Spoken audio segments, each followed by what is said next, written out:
Setting up Zoho Mail involves several straightforward steps to get your email account configured and ready to use. Sign up for Zoho Mail. If you haven't already, create a Zoho account by visiting Zoho Mail's website and following the sign-up process. Verify domain. If you're using your own domain, verify ownership through DNS settings provided by Zoho. Add users. Once your domain is verified, add email users under your domain.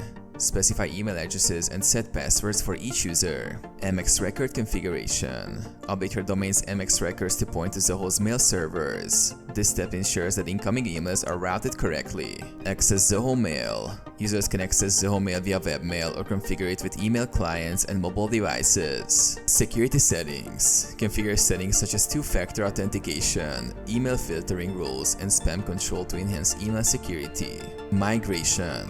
If migrating from another email provider, use Zoho's migration tools to transfer existing emails and contacts. Testing and troubleshooting. Test email delivery, inbox configuration, and spam filters. Address any configuration issues or DNS propagation delays if emails are not flowing as expected.